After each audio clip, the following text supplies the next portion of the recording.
네, 그럼 광산구가 주최하고 소촌아트팩토리가 주관하는 제2차 광산문화 시민포럼에 참여해주신 분들을 소개하도록 하겠습니다.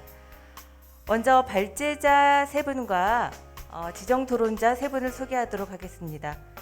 전남대학교 미술학과 박정용 교수님 참석하셨습니다. 지정토론자이신 2020 광주 미디어아트 페스티벌 총감독을 역임하신 윤익 감독님 참석하셨습니다. 광주시립미술관 임종영 학예연구사님 참석하셨습니다.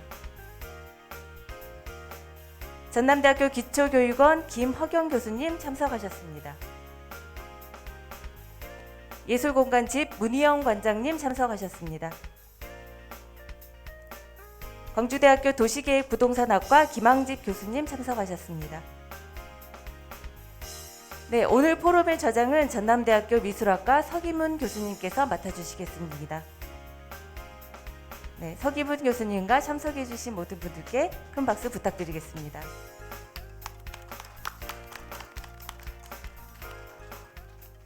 네, 저는 소촌아트팩토리 센터장 강혜경입니다.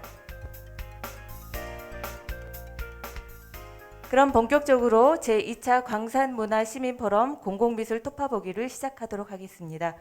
좌장이신 서기문 교수님께 마이크를 넘기도록 하겠습니다. 참석자분들께서는 자리로 이동해 주시기 바랍니다. 예, 오늘 광산포럼 공공미술의 현황과 과제에 대한 주제로 오늘 포럼을 좌장을 맡은 전남대학교 서기문입니다. 예, 오늘 그 주제 발제는 세 가지 주제이고요. 거기에 대해서 지정 토론을 세 분이 해주시겠습니다.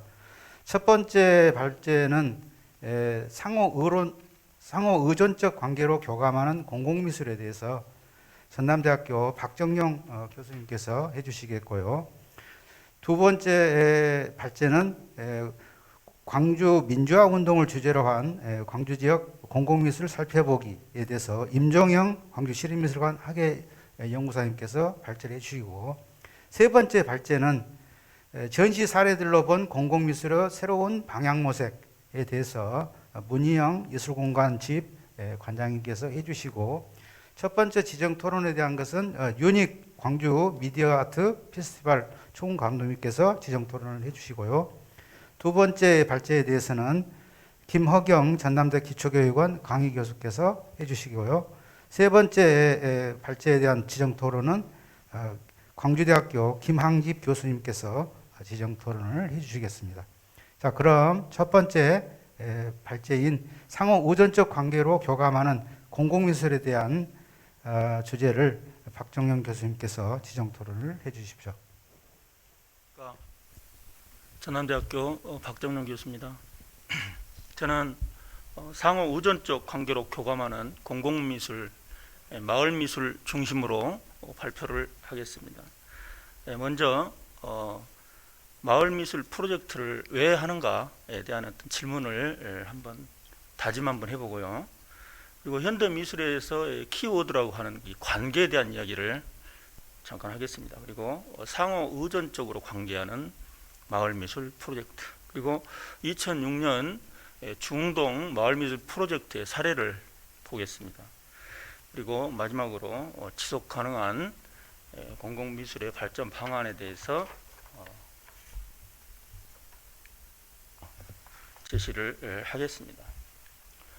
먼저 공공미술의 목적에 대해서 잠깐 이야기하자면, 문체부에서 2020년 그 공공미술 프로젝트의 목적으로 예술가들의 일자리 창출, 그리고 공공미술의 지속 가능한 지역 그 활성화 로드맵, 그리고 주민들의 문화권 향유, 그리고 마을미술 조성이라는 목적으로 프로젝트가 진행이 되고 있죠. 그런데 실질적으로 우리가 15년 가까이 마을미술 프로젝트를 진행하고 있지만, 정작 이것을 왜 하는가에 대한 근본적인 질문을 한 번쯤 해봐야 될 때가 되지 않았나, 이런 생각을 합니다. 우리는 선진국의 진입의 문턱에 서 있다고 합니다. 우리가 근현대사를 정신없이 달려오면서 우리는 선진국이 내세운 가치를 맹목적으로 줄기차게 따라왔던 기억만 있습니다. 우리 스스로 새로운 가치를 제시한 적은 별로 없습니다. 이제 우리가 선진국에 진입을 하게 되면 우리도 세상에 대한 어떤 새로운 가치를 제시해야 됩니다. 저는 그 가치를 어디서 찾을 것인가 생각해 봤을 때 역시 우리 문화와 역사와 전통 속에서 찾을 수 있지 않을까 하는 생각을 합니다.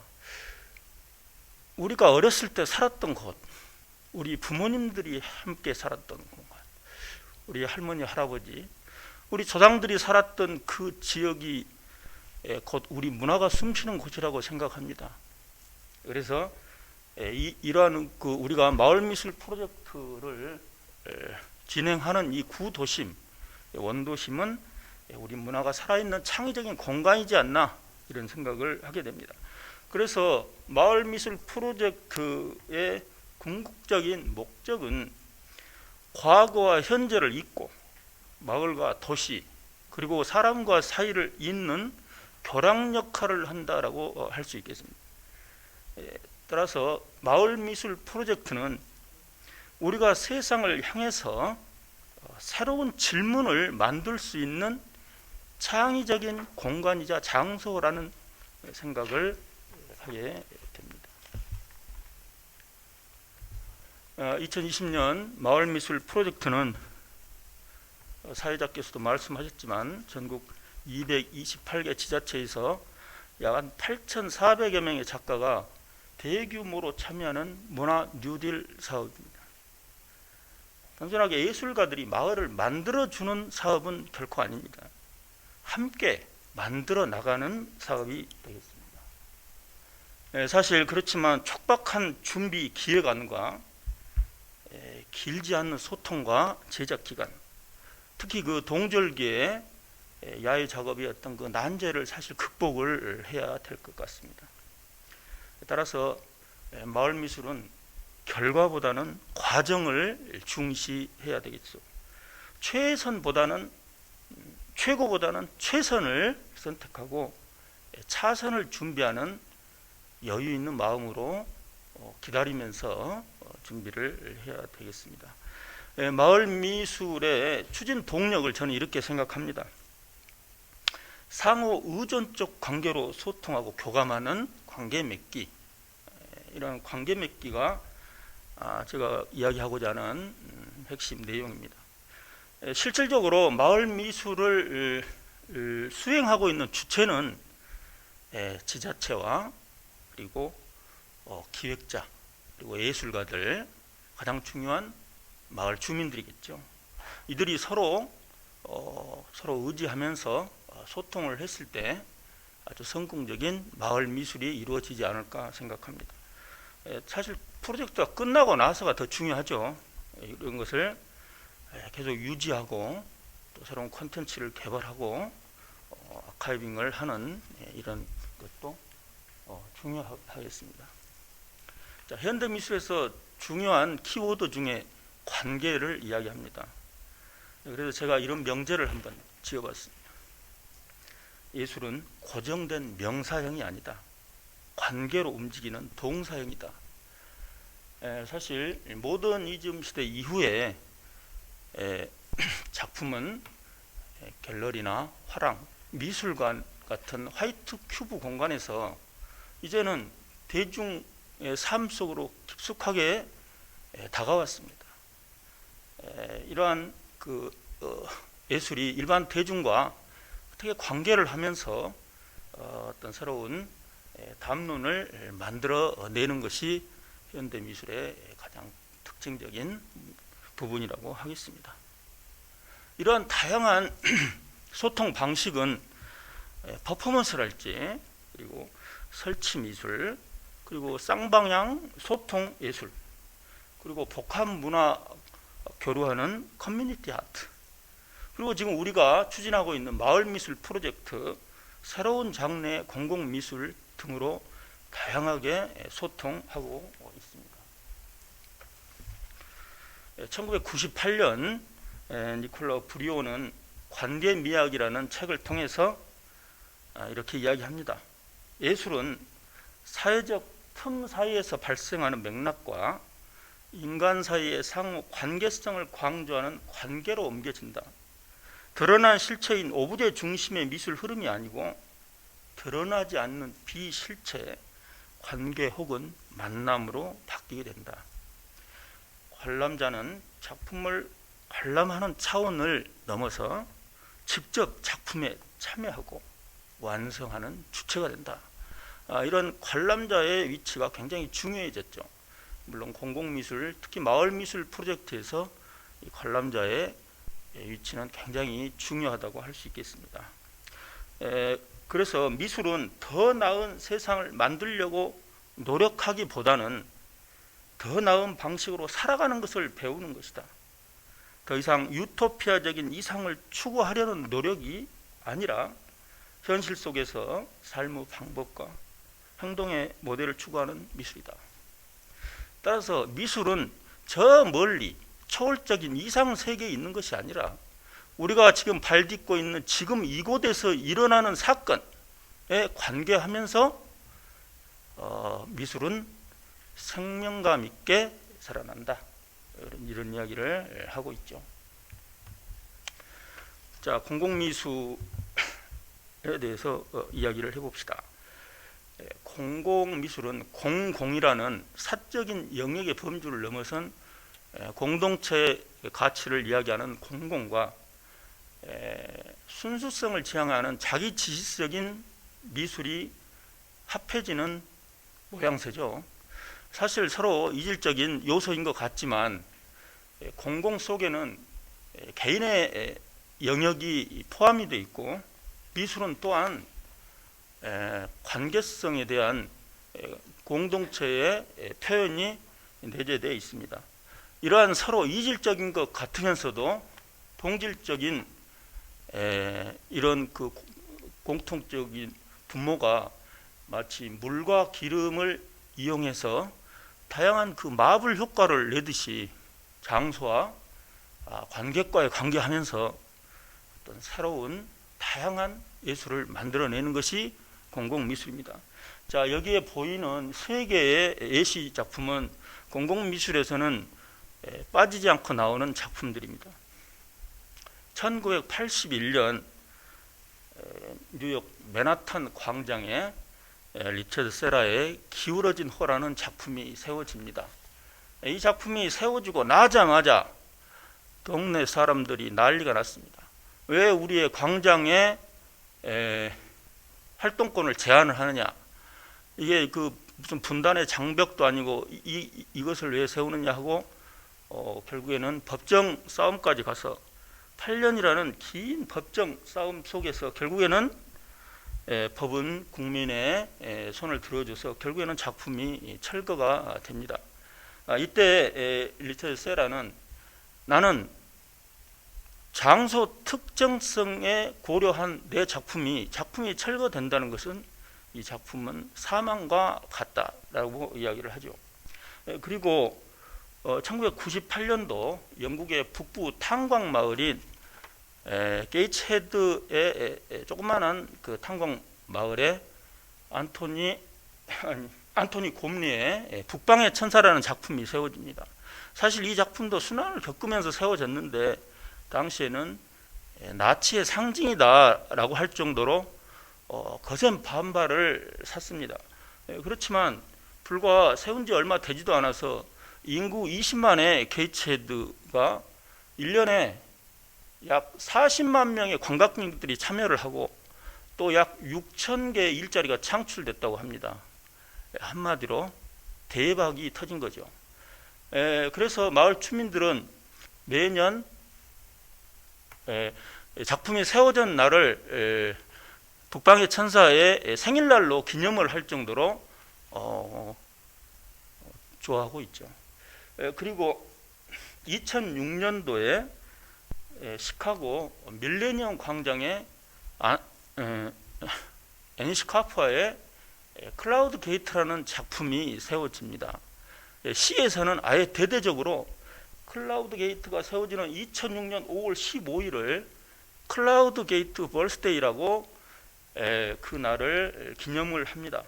이처럼 똑같은 공공성, 장소 특정성을 갖는 작품이 이 광장에 놓여짐에도 불구하고 이 공공성을 확보하느냐, 확보하지 못하느냐에 따라서 작품의 생명력은 좌우된다고 할 수 있겠습니다.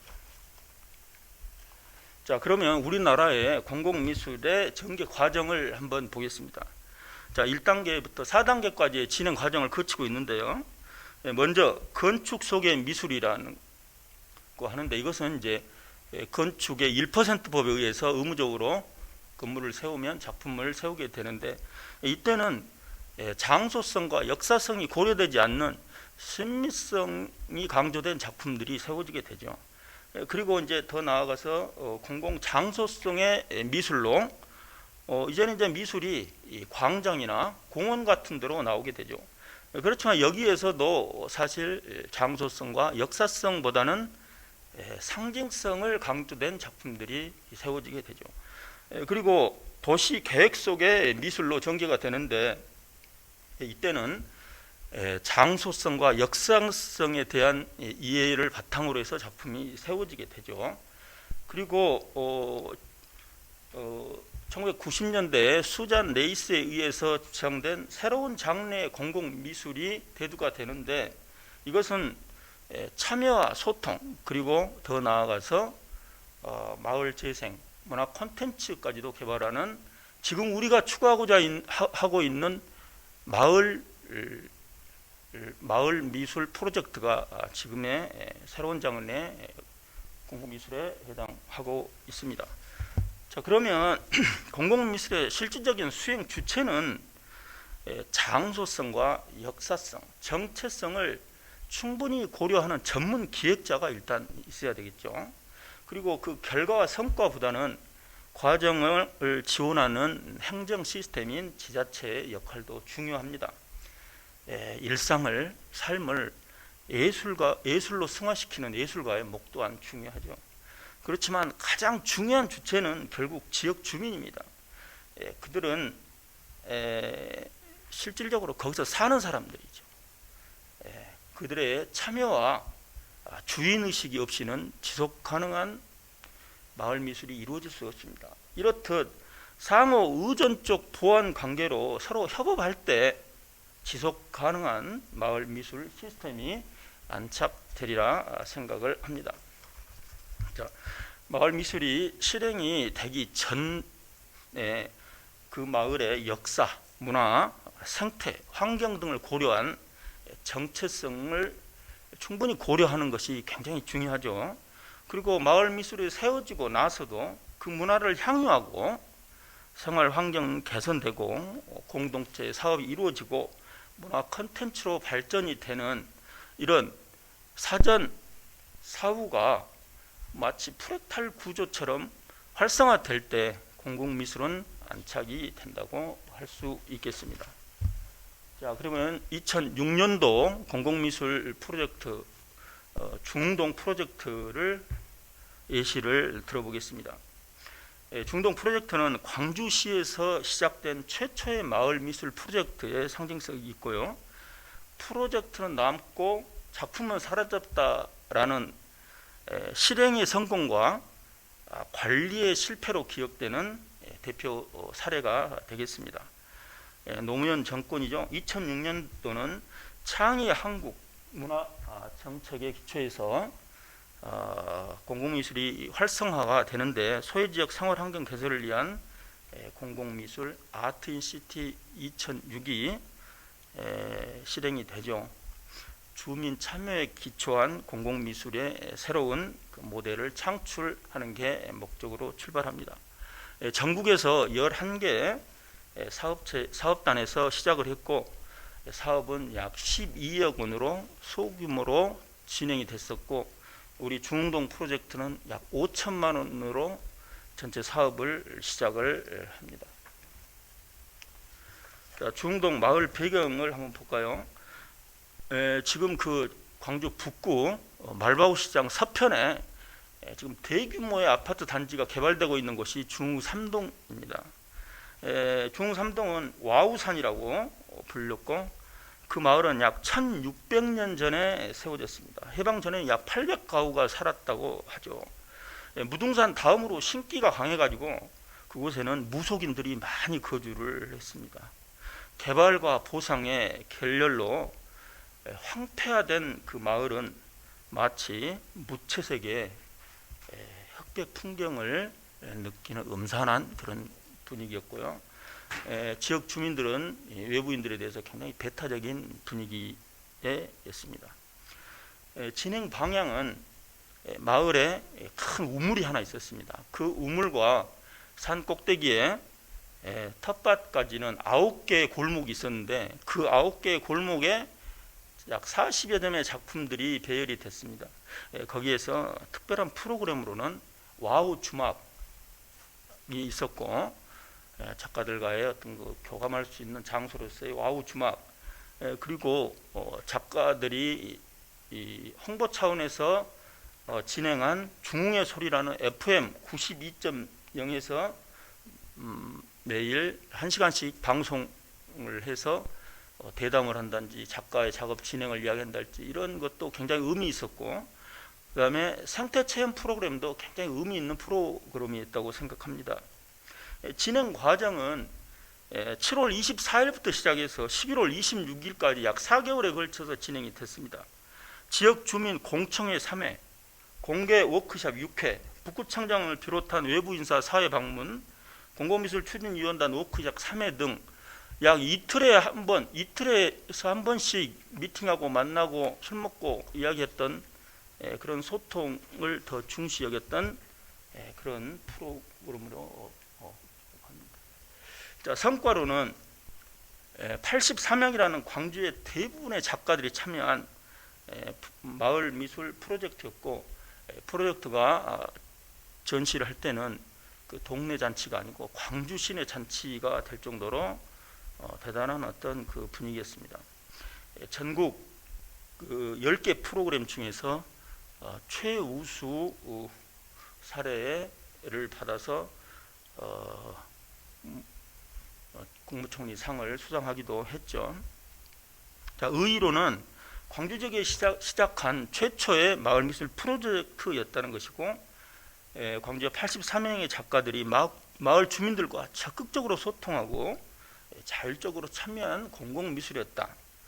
그리고 최초로 예술인에게 지원되는 창작 지원금에 의해서 작업이 진행이 됐었고, 예술가들의 사회적 역할의 장이 확장되는 계기가 됐었습니다. 그리고 이후에 광주 마을미술의 모델이 되기도 했죠.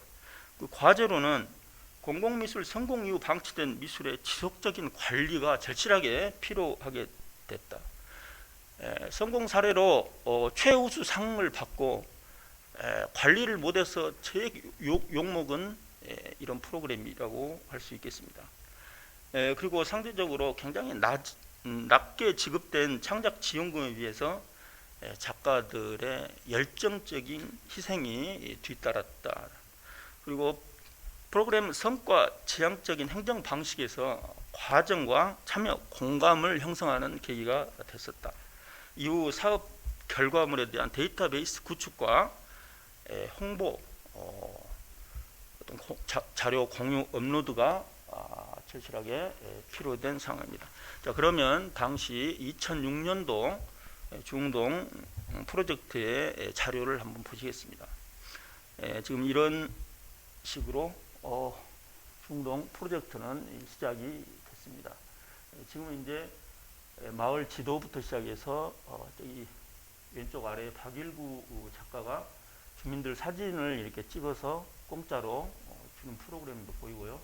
지금 이제 주민들이 이렇게 이제 모여서 이제 오픈식 준비를 하고 있고 행사를 준비하는 모습도 보입니다. 자, 여기가 와우 주막인데요. 여기 박문종 선생, 윤남웅 작가, 그다음에 고재근 작가가 3명이 와우 주막을 만들어서 여기서 밤새 술 마시고 토론하고 이야기하고 외부 손님들을 맞이하고 작가들과 작가들 간에 대화하는 그런 문화공간이 되겠습니다. 자, 그리고 작업은 마을의 도처에 길거리부터 시작해서 담벼락, 담장 끝, 지붕에까지도 작품들이 설치됐었죠. 그리고 당시 이제 그 마을에 굉장히 그 낙후된 어떤 모습들을 보게 되는데, 여기에 보이는 이 벽보는 사실 이것도 작품입니다. 당시 이제 국회의원 보궐선거가 있었는데, 작가가 지역 주민들의 얼굴을 이렇게 새겨 넣어서 지역 주민들이 우리 마을을 위해서 하고 싶은 이야기를 다 여기다 적었어요. 그래서 이런 어떤 그 선거법에 저촉이 되지 않는 범위 내에서 아주 재미있는 어떤 프로그램도 진행을 했습니다. 그리고 이 보물찾기라는 프로그램을 해서 마을 골목길에 중동에 아카이브를 다 정리해서 전시하고 일반 사람들이 관람하고 진행하고 있는 그런 모습들이 보이죠. 그리고 작품들이 워낙 작가들이 작품을 많이 해가지고 작품이 구석구석 다 놀 데가 없어가지고 숨겨놓은 그것을 또 찾아서 보는 그런 어떤 그 재미를 느끼고 있는 관람객들이 보이죠. 이 작품은 제 작품입니다. 저도 사실은 그때 참여를 했습니다. 그래서 이 할머니하고 매일 만나서 이야기하고 자기 아들 같이 욕 같이 하고 같이 이야기하고 밥도 같이 먹고 이런 어떤 기억이 나는데, 사실 공공미술 프로젝트가 끝나고 나서는 중동에 파양사가 있다라고 이 작품이 홍보가 됐고, 나중에는 관리가 안 되니까 중동의 파랑새는 사라지고 쓰레기가 된 작품만 있다라고 또 이렇게 신문에 나가지고 이 영광과 굴욕을 동시에 느낀 작품이 되겠습니다. 자, 그 마을의 하늘공원의 생태 프로그램, 꿈틀이 지렁이 생태 프로그램이 진행을 하고 있었고, 폐의 구조물을 이용한 작품들도 있었습니다.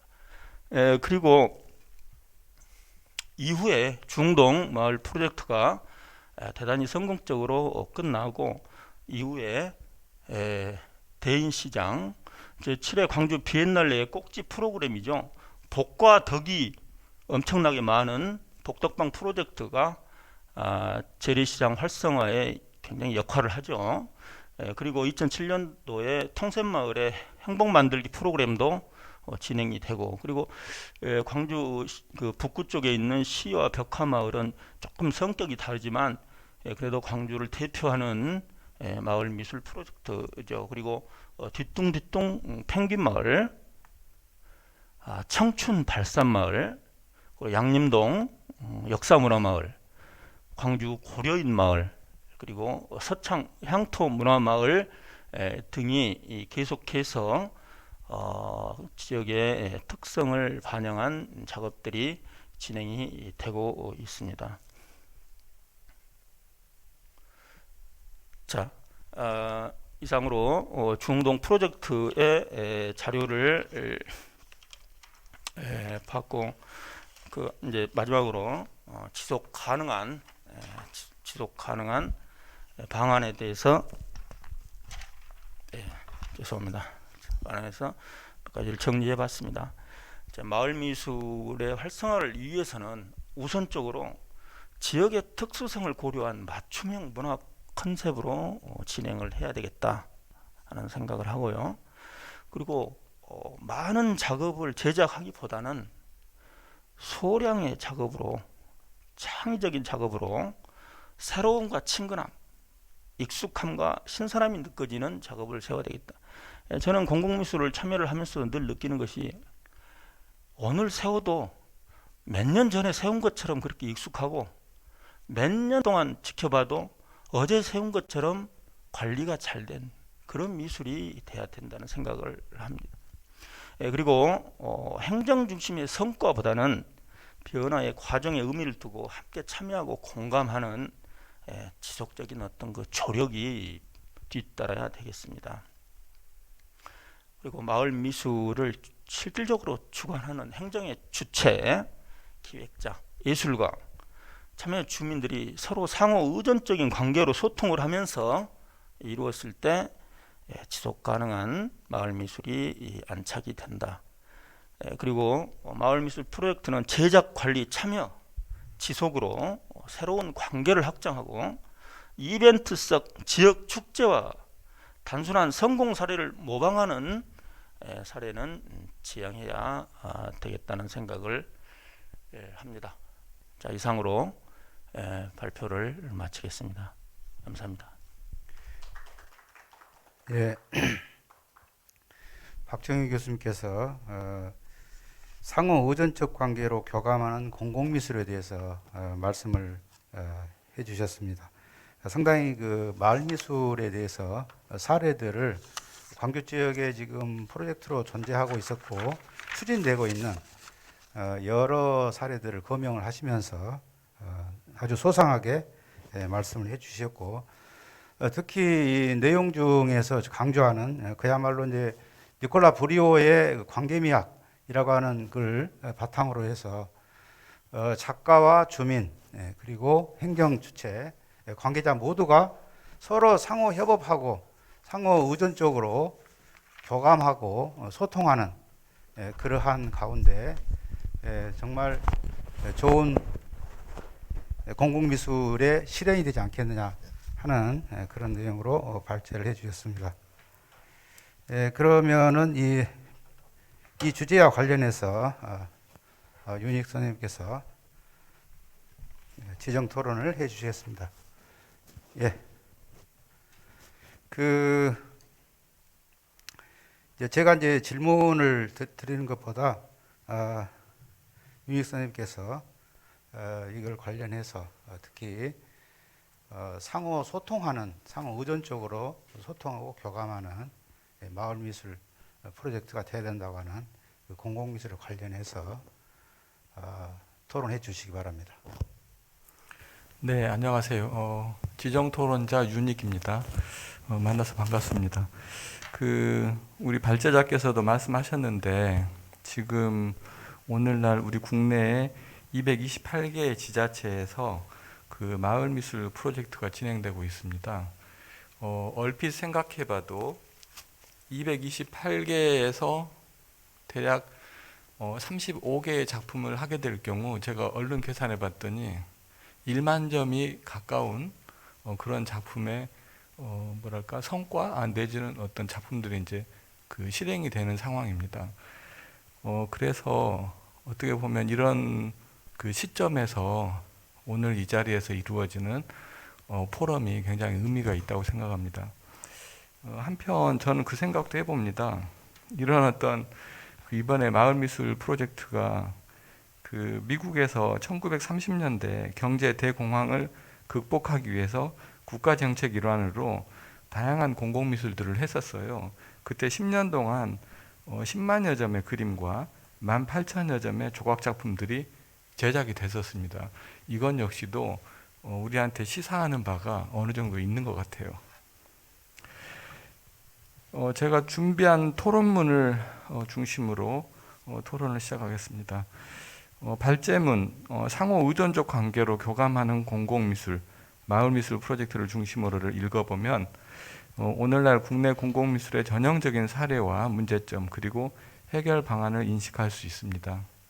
발제자는 공공미술의 태생적 한계점과 기능성을 보완하기 위해 공공미술의 직접적인 수혜자이며 소비자인 지역사회와 상호 의존적 관계를 그리고 교감으로 제안하고 있습니다.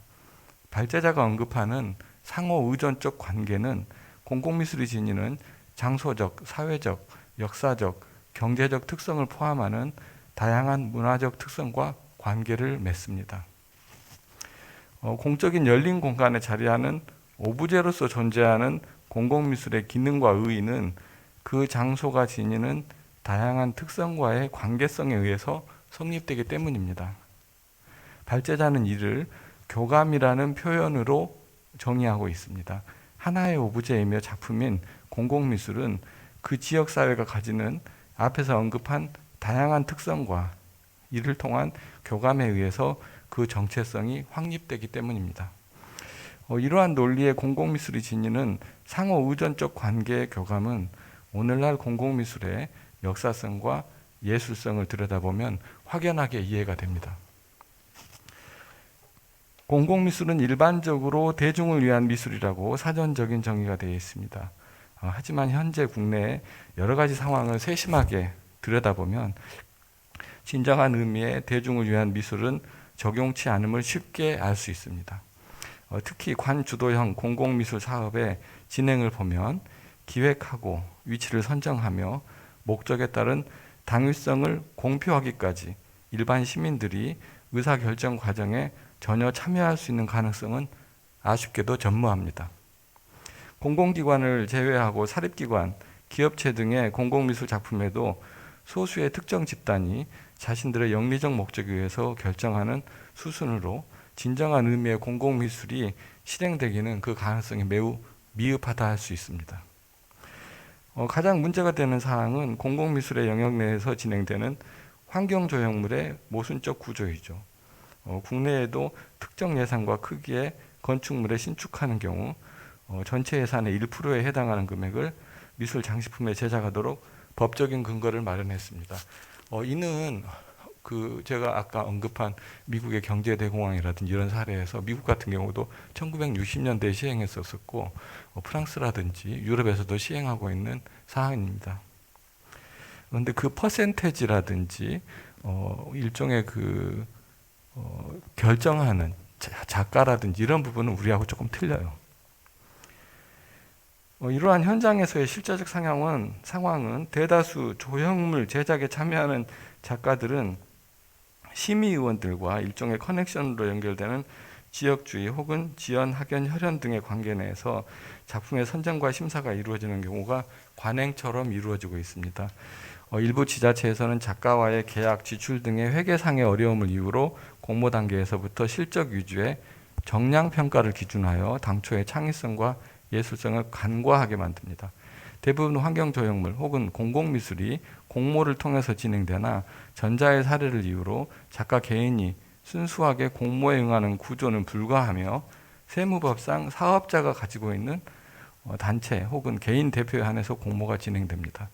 이른바 국내 환경조형물 영역은 업자들만의 시장으로 전락하고 있는 상황입니다. 하지만 국내에 이러한 비판적인 사례만 존재하는 것은 아닙니다. 지역의 문화적 특성을 살리는 도시 재생 사업의 목적으로 시작된 다양한 공공미술 프로젝트들은 지역 주민들과 함께하며 더 나아가 도시 계획과 함께 이루어져 시민과 예술가, 지자체 모두가 만족하는 사업도 있습니다. 예를 들어 계단식 산동네의 특성을 고스란히 아는 채 주민과 소통하고 협업하여 예술적 환경을 조성하는 데 성공한 부산의 감천 문화마을이 대표적인 사례이며 해년마다 다르지만 초창기에 약 30만 명의 관광객이 다녀간 이 마을은 국내 공공미술의 발전된 사례, 파괴 없는 창조의 사례로 불리며 많은 호평을 받았습니다. 우리 지역의 사례를 보아도 이러한 공동체적 공공미술 프로젝트는 처음에는 생소했으나 초창기에 중동 프로젝트, 양동 통샘마을 프로젝트 등이 진행되었고 대인예술시장 프로젝트 시기에 어느 정도 정점에 해당하게 됐습니다. 이때 당시에 지역의 작가들의 매우 적극적인 자세와 일종의 희생심으로 프로젝트에 참여하며 자체적인 학습과 경험을 하게 되는 계기가 해당됩니다. 이 부분에 대해서는 발제자님도 사전에 말씀이 있었습니다. 이러한 긍정적인 성과에 대비해서 프로젝트 이후 사후 작품 관리, 예산의 운용, 작가 참여비의 분배 등이 충분히 예상 가능한 문제들로 발생해서 지역사회에서 다양한 고민을 안겨주었습니다. 매우 성공적이라고 자천타천 소개되던 대인예술시장 프로젝트는 오늘까지도 진행되고 있지만 이제는 초창기의 의도와는 다르게 지역 경제 활성화, 전통시장 뉴딜 사업 정도로 변형되었고 이러한 상황에 젠트리피케이션까지 해당하여 이제는 더 이상 예술가들이 상주하는 공공미술 프로젝트와는 무관한 사업으로 보이고 있는 현실입니다. 이러한 과정을 통해 지역사회는 공공미술 프로젝트의 하드웨어 구축과 소프트웨어 실현의 조화로운 운영이라는 자체 검증을 하였고 이 정도가 미래를 위한 성과라고 인식되고 있습니다. 현재 국내에서 진행되는 공공미술의 유형을 분류하면 제 스스로가 대략 8개 정도로 분류를 해봤습니다. 먼저 그 환경조각, 이른바 건축물 1%법 유형의 건축과 조화를 이루는 작품으로 조각, 회화, 미디어 작품 등이 있습니다.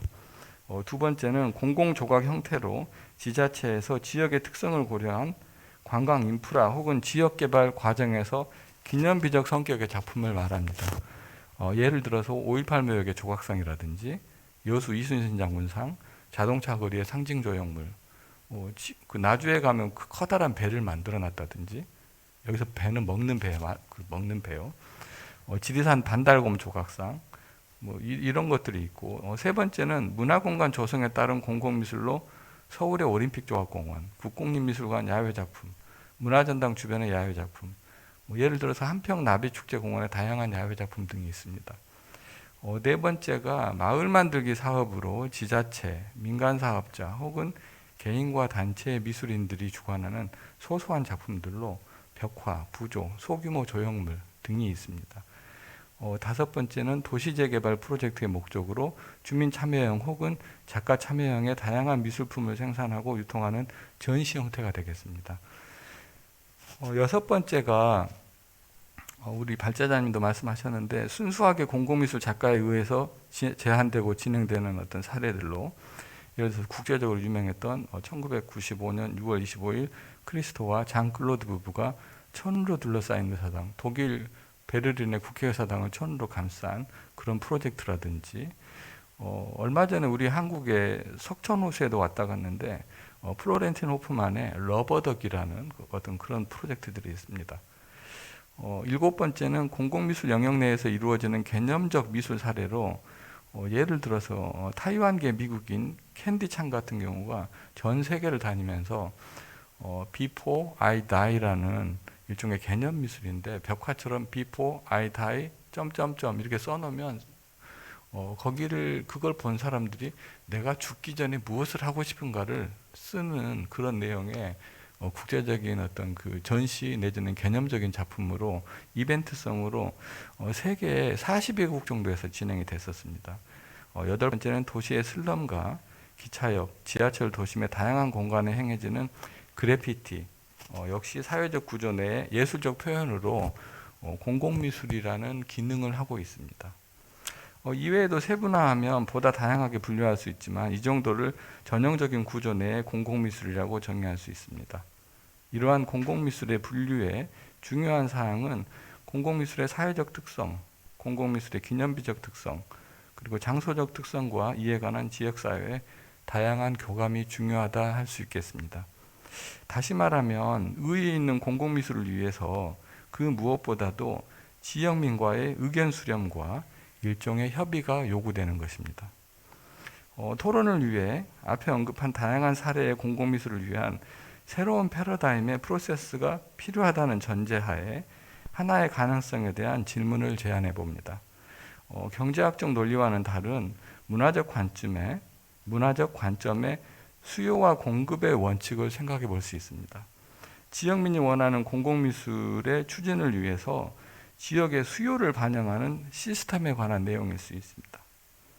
공공미술의 직접적인 수혜자이며 소비자인 지역 주민의 참여로 제작되는 공공미술을 위한 가능성에도 다양한 상상력이 가능할 것입니다. 이런 질문에, 이런 가능성에 관해 해결 방안 혹은 모범 답안이 있는지 발제자에게 궁금한 내용을 제안합니다. 그 공공미술에 대해서 어떤 자세한 어떤 거 보충 설명이라고 생각합니다. 잘 들었습니다. 사실은 이제 그 특히 마을미술 프로젝트가 어떻게 이제 지속 가능하느냐에 대한 문제인 것 같아요. 그것이 사실은 이제 그 지역 주민이 결국에는 중요한 어떤 그 역할을 합니다.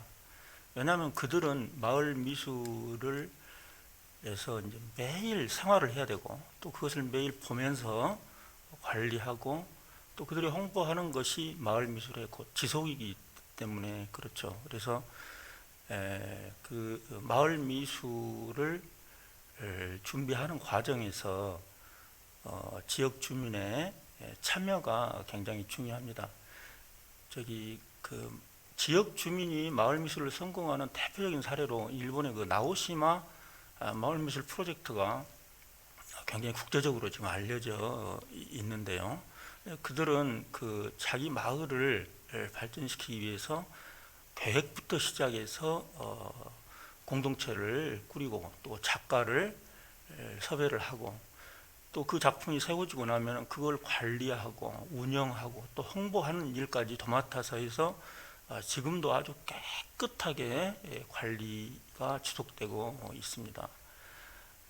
물론 이제 우리나라에도 그런 사례가 있긴 있지만 그렇게 이제 체계화 되지는 못한 것 같습니다. 예를 들어서 이제 광주의 그 펭귄 마을 같은 경우가 약간의 어떤 그런 사례인 것 같은데, 마을 주민들이 먼저 솔선수범해서 마을을 깨끗이 하고 집에서 쓰는 어떤 그런 골동품들을 골목 거리에 걸어서 뭔가 어떤 그 향수가 느껴지는 어떤 그런 마을을 만들었지만 실제로 그걸 시스템에 의해서 운영은 되지는 않고 있죠. 그래서 저는 그 지역 주민의 관심이 굉장히 중요하다고 생각하지만 지자체의 어떤 그런 그 지역 주민의 문화예술의 어떤 그 예술적 역량을 키워주는 어떤 그런 프로그램 같은 것도 많이 진행을 해야 된다고 생각합니다. 예를 들어서는 마을의 어떤 그 문화적인 공동체를 이렇게 꾸리는데 좀 도움을 준달지, 그리고 지역 주민들이 개별적으로 이렇게 관심 있는 부분, 소규모 모임들을 지원한달지, 그리고 또 마을 해설사 같은 사람들을 지원해서 마을 리더로서 교육을 한달지, 그리고 매칭 프로그램 같은 경우도 한번 생각해 볼 필요가 있죠. 어떤 그 우수 사례를 이끈 기획자를 초대해서 프로그램의 어떤 그 진행 과정을 한번 들어본달지, 그리고 이제 예술가들이 참여해서 같이 뭘 해본달지, 그렇게 해서 그 마을 그 주민들의 어떤 그 역량이 어느 정도 이렇게 이루어졌을 때 그들이 마을 미술에 대한 어떤 애정을 갖고 훨씬 더 애착을 갖고 진행할 수 있다는 생각을 합니다. 그렇지만 결국에는 지역 주민으로는 사실 벅찬 일이 되겠고요. 그래서 아까도 이야기했지만 어떤 행정의 주체인 어떤 그 지자체의 어떤 그 행정력과 그리고 전문 기획자들의 어떤 안목, 그다음에 또 그 예술가들의 어떤 어떤 그 열린 어떤 그 창작의 그 상상의 세계, 그리고 지역 주민의 그 애정 있는 그런 마음이 서로 이렇게 융합하고 상호 의존적으로 관계했을 때만이 결국에는 지속 가능한 마을이 이루어지지 않을까 하는 그런 생각을 해봅니다. 이상입니다.